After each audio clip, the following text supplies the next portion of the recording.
Check. Mic check 1 2. Yes, sir. You already know it's the New Yorker Network.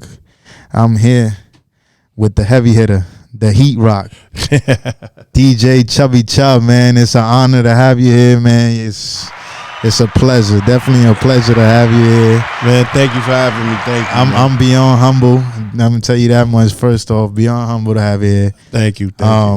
You know, one of the people I look up to, you know, a lot of the DJs I look up to, so I just got to clear that out of the way right now. So I appreciate that. Definitely. So first off, when did you start? Like, shit, if you remember, that is, it's been so long, probably. I always remember when I started. You know, first of all, I'm 100% Puerto Rican.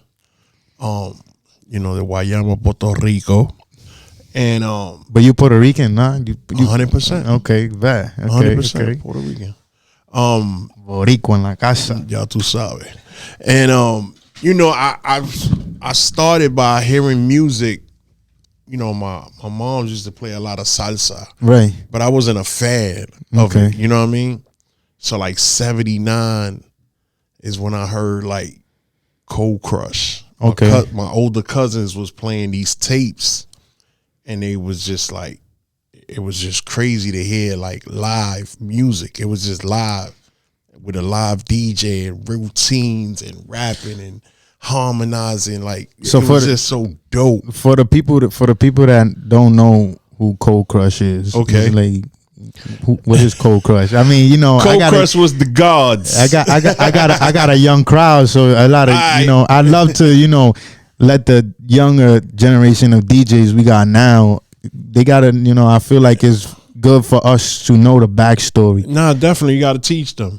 You gotta teach a lot of people certain things. Some people are not, you know, they don't really pay attention to it. You know, because there's a lot of people in your age bracket, probably Biggie and Pac is, you know what I mean? You're old. We idolize. You know what I'm saying? Yeah. That's where it's at.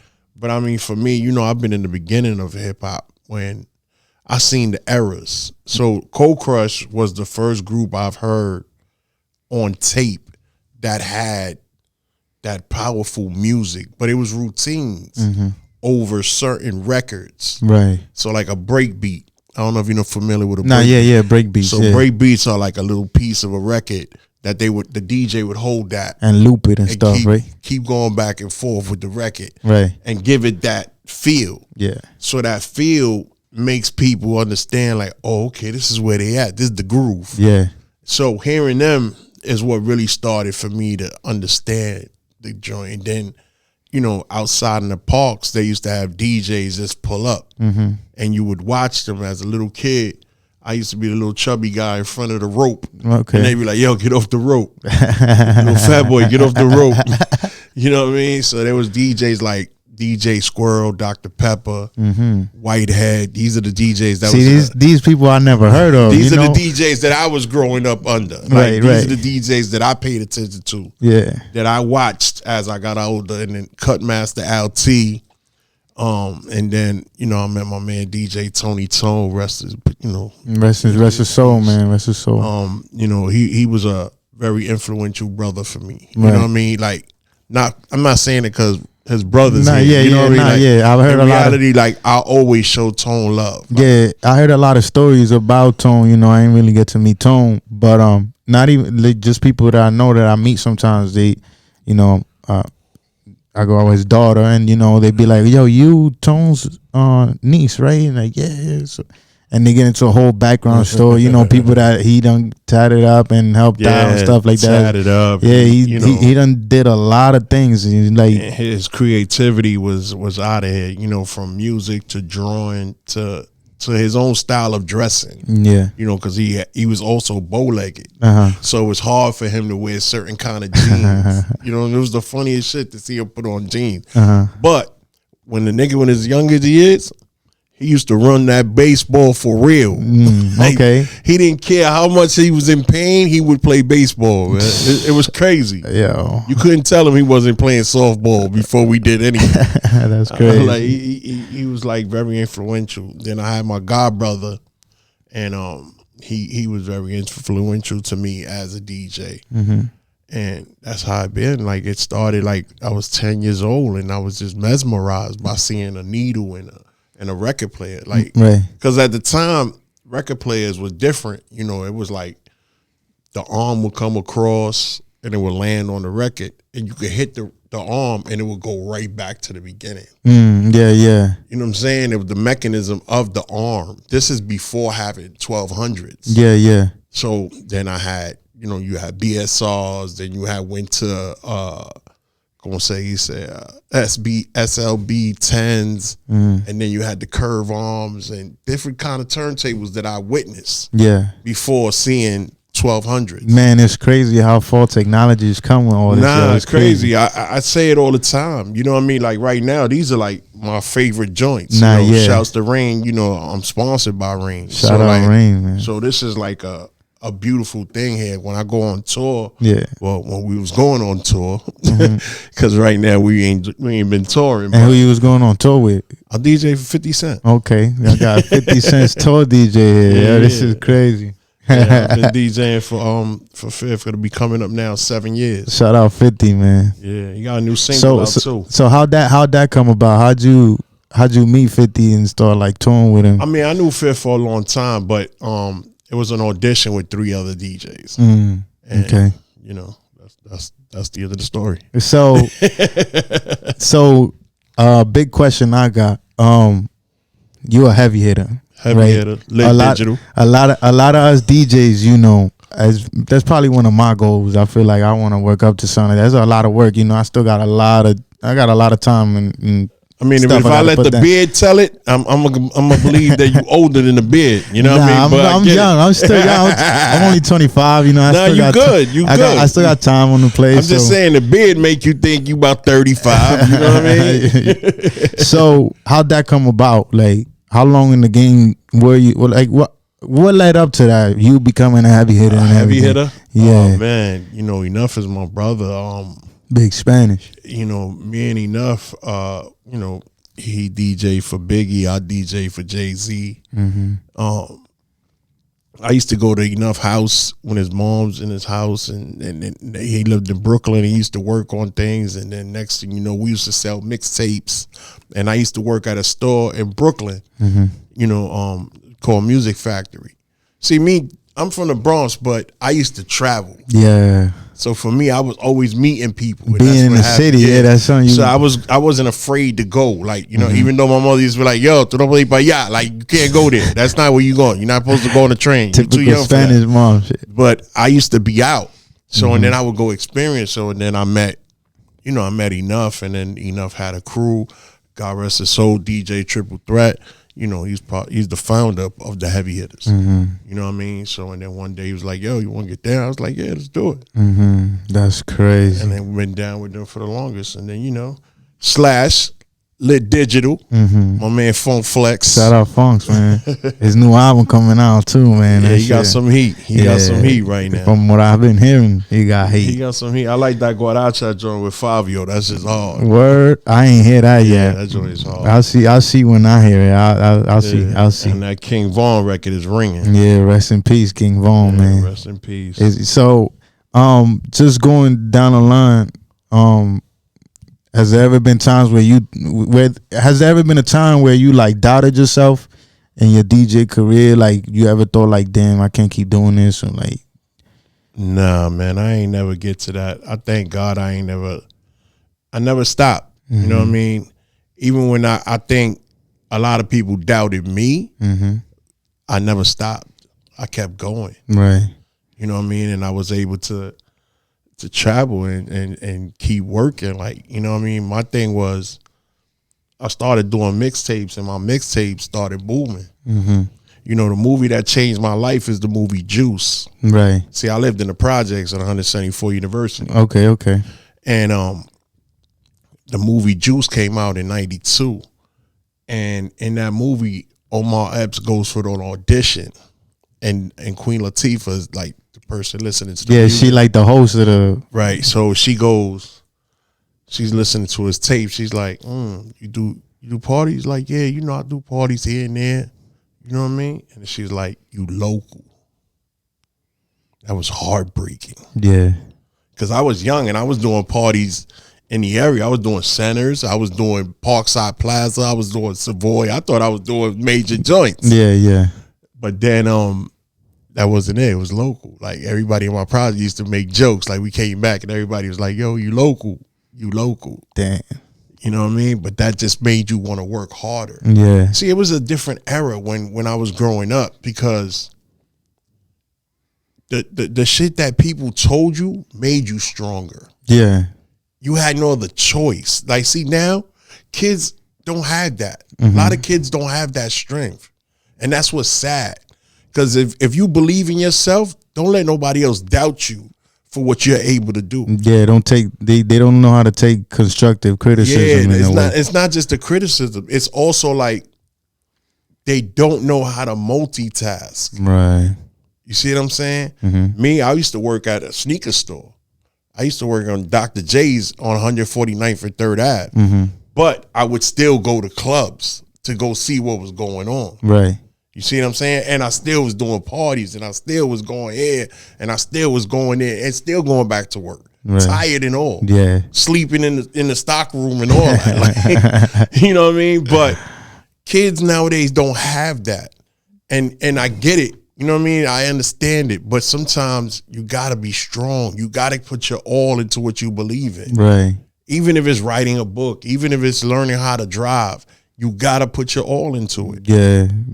I'm gonna take that one with me. I'm taking that one with me. I'm gonna keep it 100, man. I'm one of these people that, you know, I've learned that I've helped a lot of people. Right.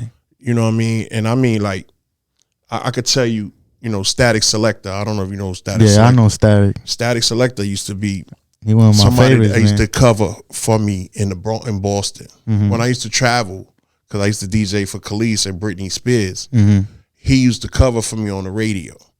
And then look at Static now. Yeah. You know what I'm saying? Making albums and stuff. My young guy, DJ Spazzo, he's on Hot 97. Yeah, him too. I just seen him at duos and stuff like that. I helped him to learn how to get on radio.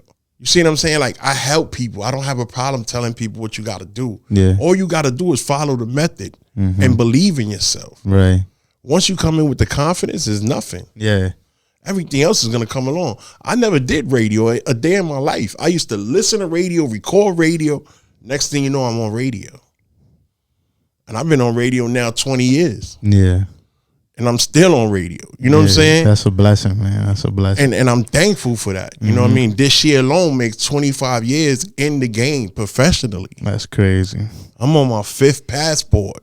That's crazy. You know what I'm saying? Like, I've traveled the world. I've been able to say, yo, I did this, I did that. I've been here, I went there. But I did it because I believed in me. Right. You feel me? Yeah, so you yeah. gotta be that aggressive to show that you could do that. Right.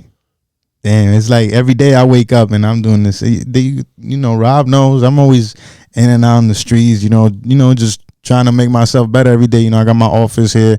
It's just, you know, the clubs are shutting down. DJs don't got nowhere else to go. I bet, I know a lot of people. I got a big network, and like, you know, I want to bring DJs here, give them the chance for everybody else to know their background story.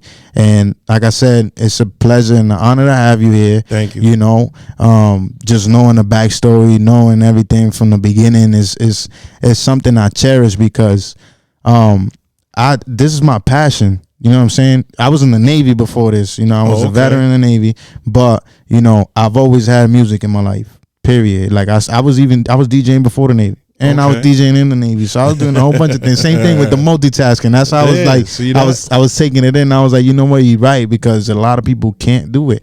They feel overwhelmed, and they just be like, you know, I'm gonna give up. I can't keep. They get overwhelmed. Once you get overwhelmed, you don't know how to keep going. Yeah, they feel like they don't have the time. Yeah, you don't have the motivation. You just let yourself go. Like, I already did that. Like, I'm not gonna do it. You know what I'm saying? Yeah. But for me, it wasn't like that. I was like, I'm gonna still hustle. I'm gonna still hustle my tapes. I'm still gonna hustle getting into these parties. I'm gonna hustle knowing this DJ. I'm gonna hustle. If I had to, like, for me, I opened up for Clark Kent. Clark Kent's my mentor. Wow. You see what I'm saying? Like, I used to carry Clark's records. That's how I ended up in Brooklyn. And he even got me the job at Music Factory. And I used to stay at his crib, and I used to do my mixtapes.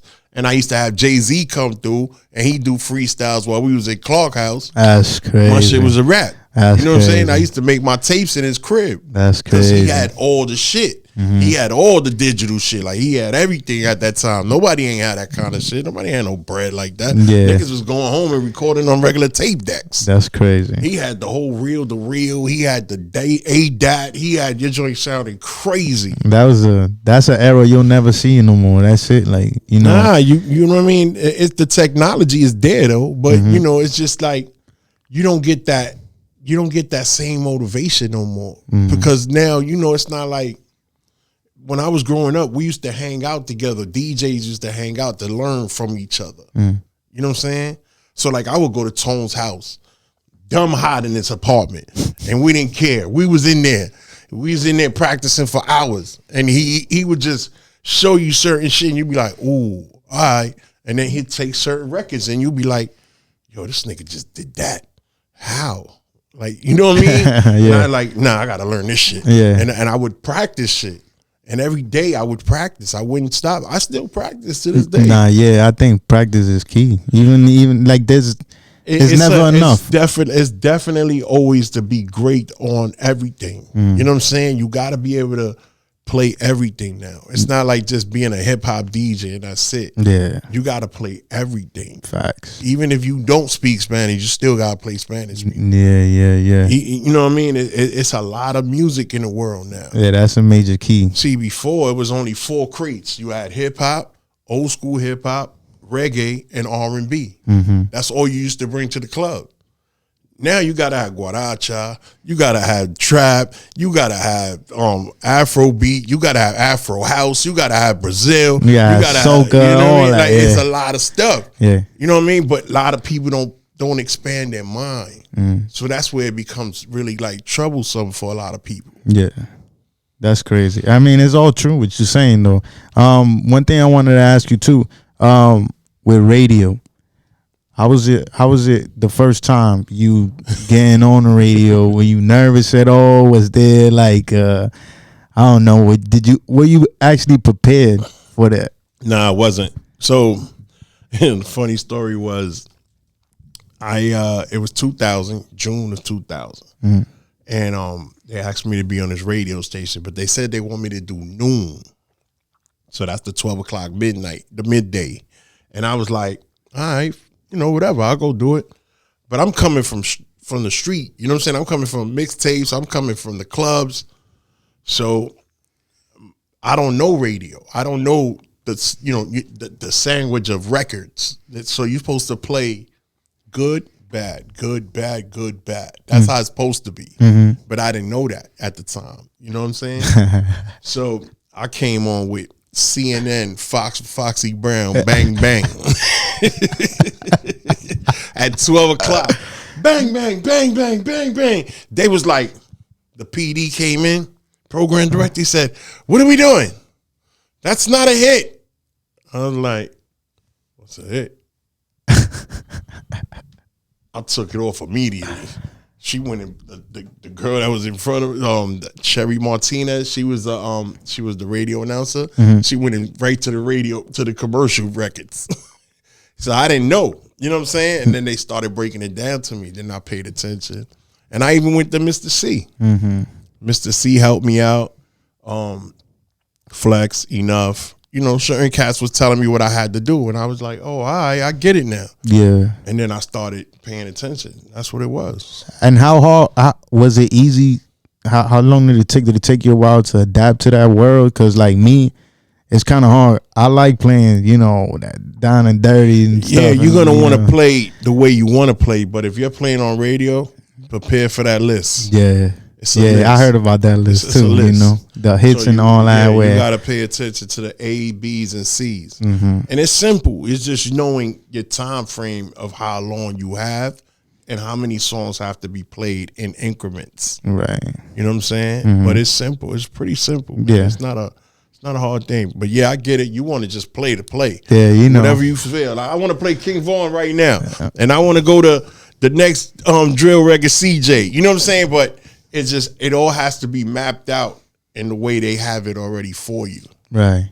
That's the only way you're gonna be able to do it. That is, it's a world. It'll take a minute for me to adapt. It'll be easy though. Yeah. We'll stay in touch. I'll teach you. Yeah, nothing, definitely. Man. I'm with it. I'm with it 100%. Radio is nothing. First time going on tour. How was that for you? Like, oh man, first time on tour. Did so you have kids and all that, right? Too, right? Huh? You got kids, right? Yeah, I got 2. So at that time, did you have kids where you was going on tour? Or? Nah, my son. Yeah, I had my son. My son was born in '92. Mm-hmm. Yeah, so I definitely had he was around, but I didn't at that time. The tour wasn't as frequent. It was just like more mixtapes. Mm-hmm. I was doing tours because of mixtapes. They would book me just to do parties like in Canada, Germany, Buffalo, Schenectady. I was doing parties like that. Mm-hmm. When I got to my first tour, I want to say it has to be, I went with Foxy Brown. I went to Trinidad, and we did a few shows out there. I had to cover for my man Red Handed. Mm-hmm. I did that. And then after that would have to be Khalees. I went on tour with Khalees. Mm-hmm. And that was like for 2.5 years because she was opening up for Britney Spears. Mm-hmm. So I used to do the intermissions. So I used to play records before the show started. So that was like the highlight. And that's in front of how many people? It used to be like 60,000, 70,000. Damn, that's crazy. And that was like, it was because Britney, it was mad little girls. It was during a Tostic. Yeah. And that was crazy. But then DJing for 50 was like out of here. That's crazy. I mean, I can only imagine to get up there. I mean, it's with Tom, but Fifth is like, his shows are different because the energy and the people. It's like that joint could be 150,000 people outside. Man, we ain't gonna see that no time soon. But yeah, at the time it was 150,000 people outside, 75,000 people outside. It just mounds and mounds of people. Like it just looks so crazy. Like it's like unbelievable. That's crazy. You know what I'm saying? And I got to play.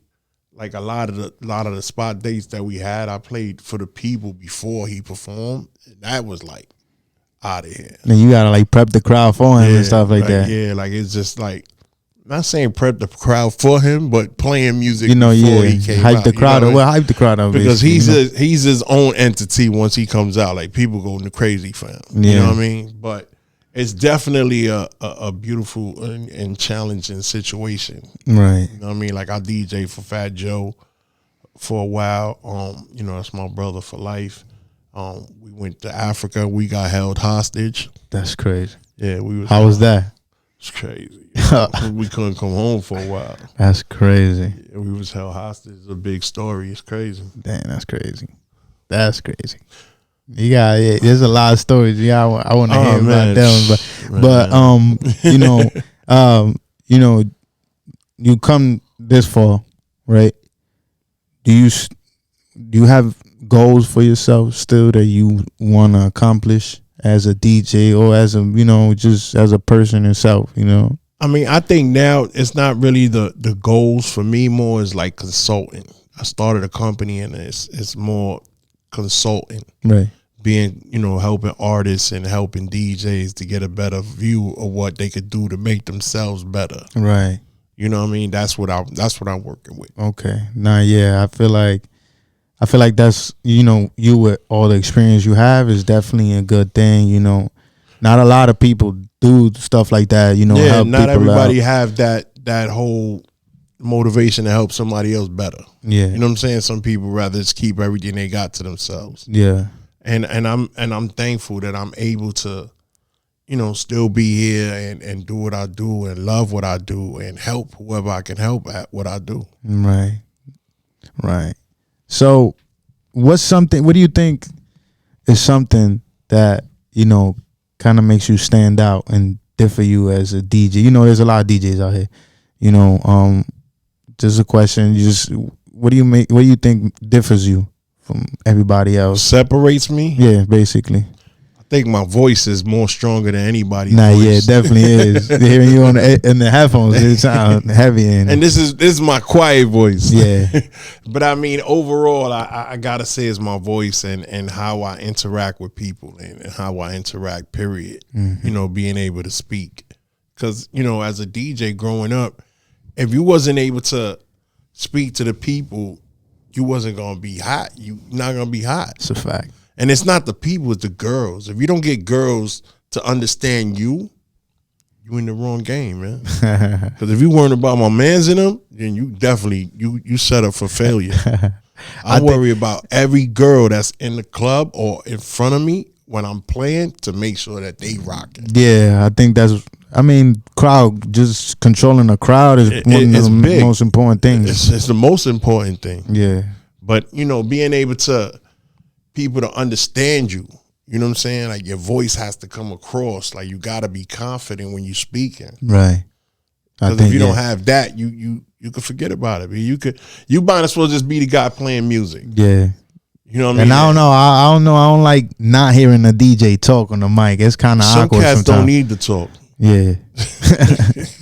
I hear when they talk too much. When they talk too much. Nah, there's some cat's voice that I just can't, man. Some cat's voice don't even make it for me. Like I'll be like, come on, man. Oh man. So you coming up as a DJ, right?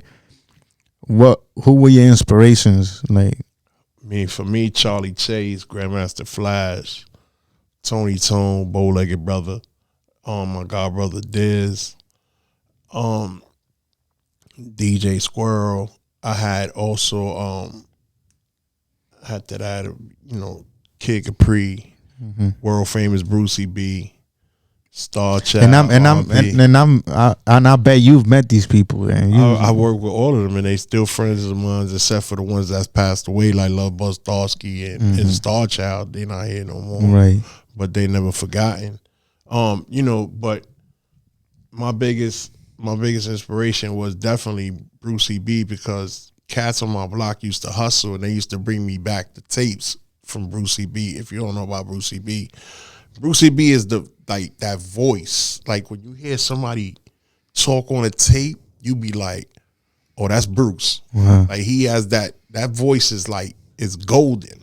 So you want to have that golden voice. Like right. As soon as he comes on, it's the world famous Brucey B. You know what it is. It's going down. All right now.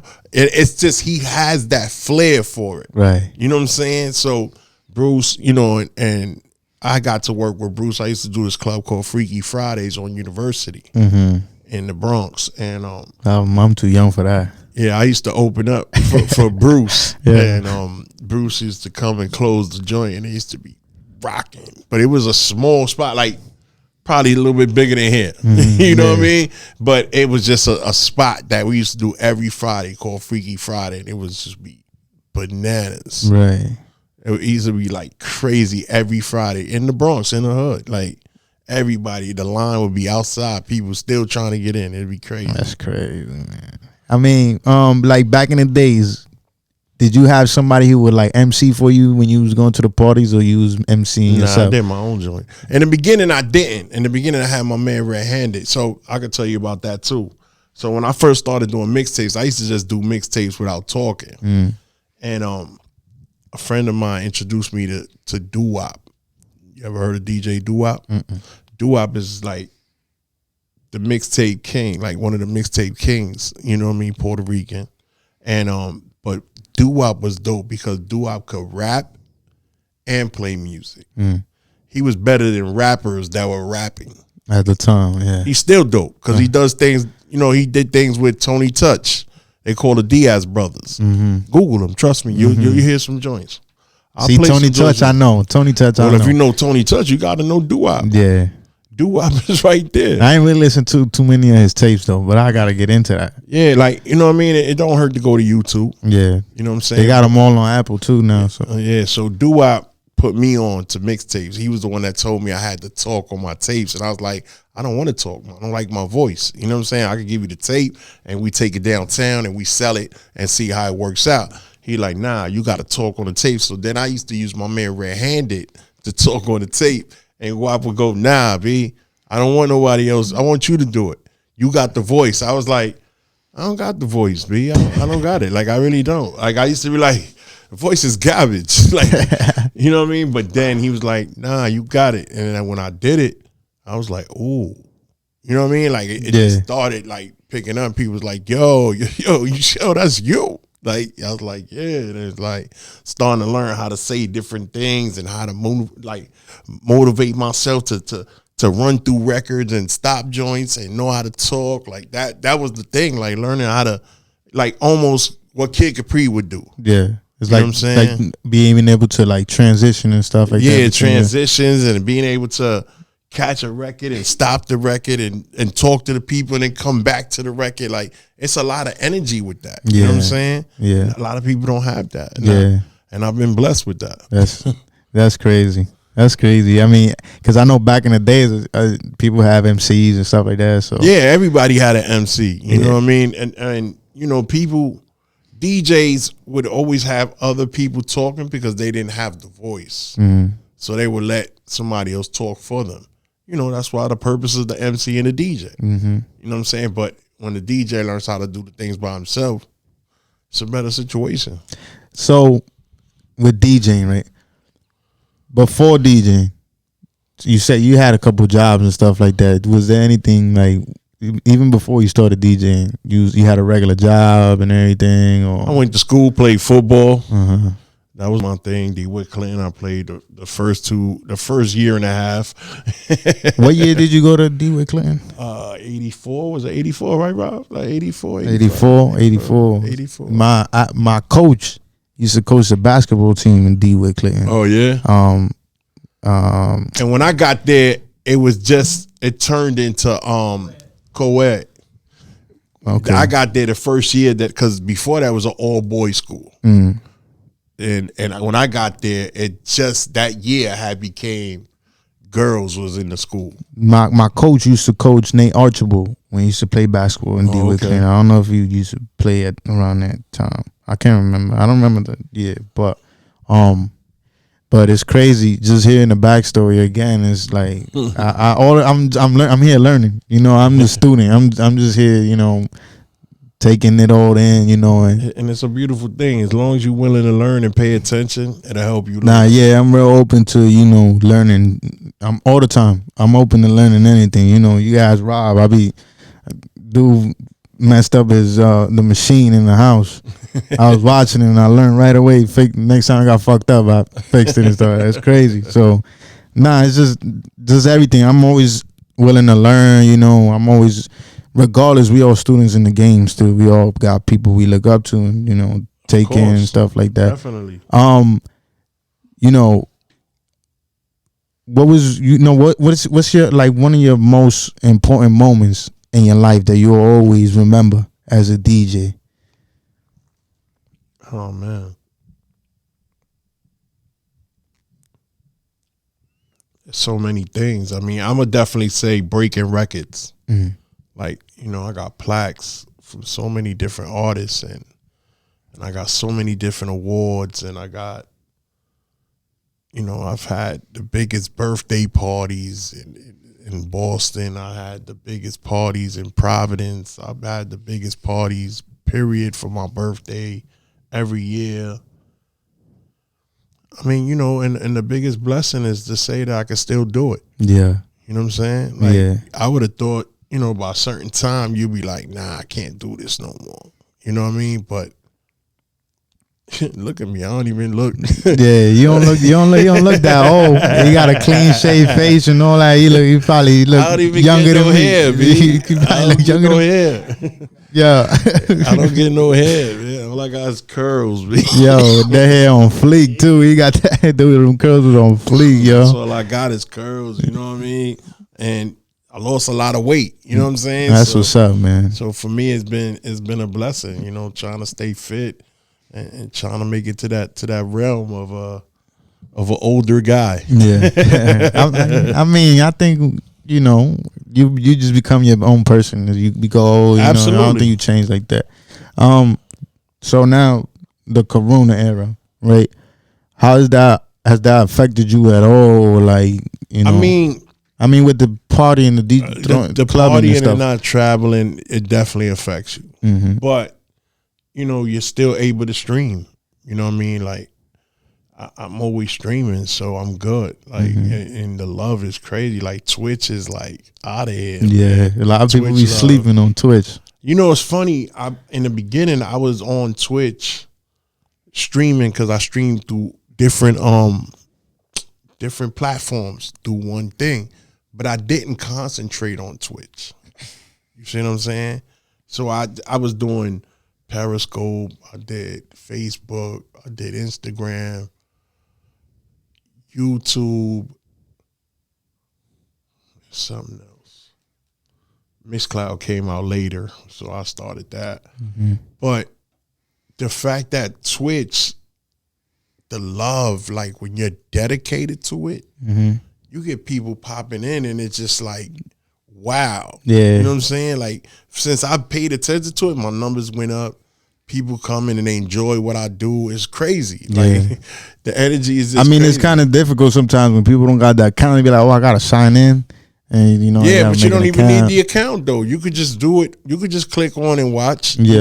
You don't gotta have the app or anything like that. Mm-hmm. Yeah, a lot of people be like, I got a couple DJs. Sometimes they tell me, I got a big following on IG Live, and I was like, you could go live too. I got the, iRig and all that stuff. I don't know too many people that really have an IG following. That's crazy. Yeah.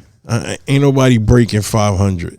Yeah, facts. Besides my man Camelo and D Nice. Yeah, Camelo be going in on IG. He be going in like almost every night and stuff like that. I be watching him. He be killing it on Fridays. Yeah, he's over at Twitch now. Yeah, Twitch. I feel like Twitch, it don't knock you off like IG does. I feel like that's annoying after a while. IG knocks you off. Well, the trick about that is that people can't play on the green. See, y'all play on the green. Oh yeah, they're gonna get stopped. The algorithm is gonna catch you, and that's why you can't have on your computer. You can't have that marked off. Oh, got you. The tone thing, the pitch thing, time stretch. You can't have time stretch on, and you can't be on the green. You got to be past that. Got it. I could rock a whole 2 hours without being stopped. Then I always get flagged. I gave up IG. I gave up. I just stopped because I had a problem with IG. They had cut me off for a minute. I don't know what happened. It was some craziness. Like I couldn't get into my account.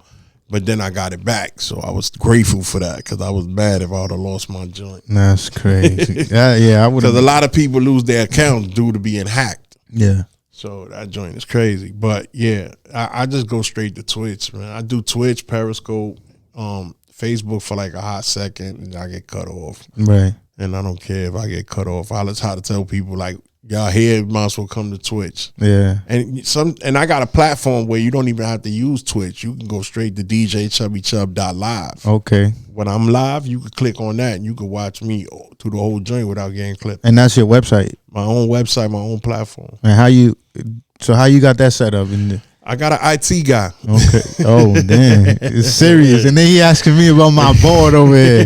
You got a whole IT guy. Yo, let me tell you something, right? I had a radio station. I had a whole radio station when internet was first starting, the apps. I did it. I got an award and everything. Mm-hmm. And I just didn't keep up with it. And nobody wanted to believe in it. And then look, later on, everything was apps. Blew up now. Everything was apps. Mm-hmm. Everything was this. And I had 24 hours of radio going, like music imported every day, different music going every hour. It was crazy. That's crazy. That's what I'm trying to build. I had 30,000 listeners. That's what I'm trying to build now. I'm actually trying to figure it out because, I'm trying to upload the videos with the whole mixes and everything, right. But YouTube, it kind of takes me down, copyright claims. So and you gotta use Venmo. See, I got. Is it Venmo or Vimeo? Vimo. Yeah, the blue one, the blue icon. Yeah. Not Venmo. Venmo is the money joint. Yeah, the money. Yeah. I know that one. You got to pay for that one though. It's like a subscription thing too. Though. Yeah, but it works out better. I know a lot of people that use that. My man Craig G. He uses that for his app, and he plays back the whole video on his app. Whatever he does on Twitch, he plays it back on his app. Got it. See, because I got these videos and like everybody want to see the videos after. You know what I'm saying? Like I would love to, but I've been trying, and it didn't work. So I've been trying to figure out a way. I saw that one. I used to have an account with them. I don't know if I still got it with the subscription and all that, but I think I'm gonna do that. Yeah, it's a good thing to invest into that. I think I'm gonna do that. Again, I want to thank you for coming to the show. I got some million questions, man. Man, you can go ahead, man. I got time. I ain't no rush. So, you used to live in Rhode Island, or you still live in Rhode Island now? I used to live in the Bronx. Then I moved out to Rhode Island. And then that's where you was playing on radio and all that over there too? Nah, in Boston. In Boston. So how'd you make it from here to Boston? Like, from here to Boston? how'd you do that? Like, or were you just sending in the mixes somehow? Nah, I ended up moving to Boston. What happened was I was shot. And I left the Bronx, and my brother was like, he lived out in Fitchburg, and he was like, yo, come over here. And I was like, all right, fuck it, let me go see what it is. But when I got there, it wasn't what he was telling me. You signed out. He lied to me. He just wanted me to be there. And I was like, this is garbage. Like, I'm ready to go back. You know what I mean? But then we ended up, at the time, my son's mother, we ended up finding an apartment. I got an apartment, and then I started living out there. Mm-hmm. And I wasn't going to DJ. I was just going to go and work. Like, you know what I mean? I wasn't going to even bother them more. I started working, and I started doing things. Next thing you know, some dude comes up. He's like, yo, ain't you Chubby Chub? I was like, nah, why? You know what I mean? I'm on my defense shit. I don't know you. He's like, nah, it was like, say today's Wednesday. He said, I got a party on Saturday, and I would love for you to be there. I know who you are. I was like, this is crazy. And he's like, yo, I'm telling you. He's like, how much? I said, $1,500. He said, that's it? I said, that's it? I said, stupid me. I'm like, damn. I was trying to get the come up. Thought it was a come up, nigga. And he's like, yo, I'll be here tomorrow with the half of it. I was like, all right. And I totally forgot. The next day I came out, and the homie was like, yo, here, you set for Saturday. I was like, what? I ain't even have a car. That's crazy. To get to New Hampshire, where I was in Mass, in Fitchburg, Mass, and I had to drive an hour and 30 to get to New Hampshire. That's crazy. And my brother ended up having some dude drive us, and that was history. After that, I started doing this club in New Hampshire, and they was paying me every week to do it. Damn. And I never went back to work. That's good bread, though. I mean, I'm not going to talk about how much I get, but, I mean, yo, you get what you get. Yeah, I'm grateful for it. Here's one thing that I'm going to tell you. Know your worth. Always. You know what I'm saying? Always. Know your worth. Never downplay. Yeah, because, what somebody else is getting, that's their business. Mm-hmm. Worry about what you get. Right. What Nick Quick is getting, that's what you got to worry about. Facts. You know what I mean? Because when the cats that's out here and they be worried about, yo, but why you paying him and you not paying? You know what I mean? When you start that, the crying game ain't good, man. Yeah. You just ruin it for yourself. Mm-hmm. Settle for what you say, yo, this is my price. This is my price. Facts. That's what I'm settling for. Mm-hmm. I'm not working less and I'm not working over. That's what I got. Facts. You know what I'm a firm believer in that. Nah, you have to. Because if not, they'll try to take you as a sucker. Yeah. You know what I'm saying? Like, young cats come in and everybody wants to be the push button DJ and everybody wants to be the guy, but they're not really showing nothing by that. Mm-hmm. You know what I'm saying? Be grateful for what you do and know your worth. Just know your worth. Yeah. I think that's an important. Yeah, I think the most important thing right there. I think we got it all right there. To be honest, that's the most important thing I try to tell anybody. Like, know your worth. Like, stop trying to lowball yourself just so you could be heard. Facts. Because that's not really what you really want to do. Facts.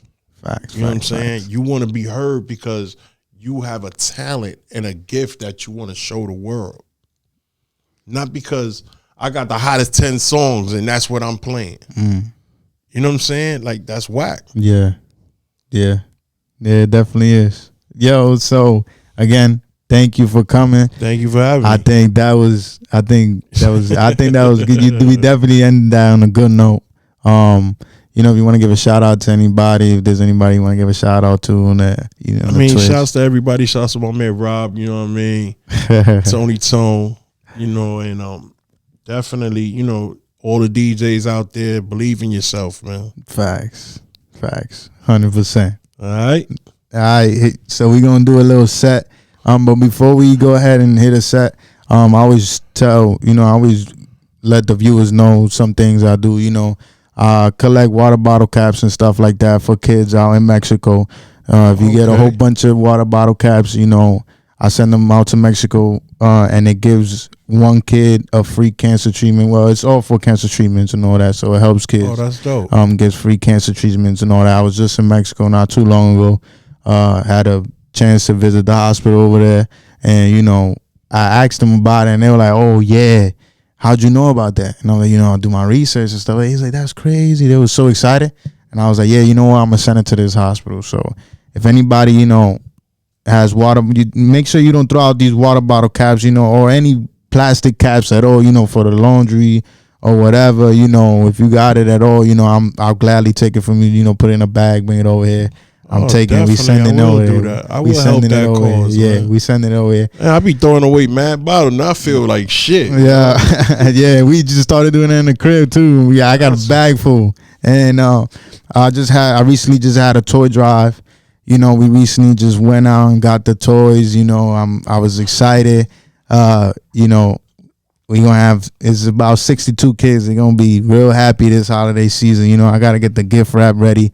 We turning these toys in the 18th, so y'all be on the lookout for that little picture coming. So I want to thank everybody who donated and everybody who's tuning in right now. Thank you for tuning in. You know, I've been doing this. It's about 10 episodes now, and probably a little bit more, but it's been over like 2-3 months I've been doing this. And, you know, we're getting close to the year. I just want to say I'm thankful for everybody who watches, everybody who tunes in. And, again, thank you, DJ Chubby Chub, the heavy head of the Heat Rock. He here on the New Yorker Network. Thank you, my brother. Thank you for having me. So, let's get to it. Let's get to it, man. Let's do it.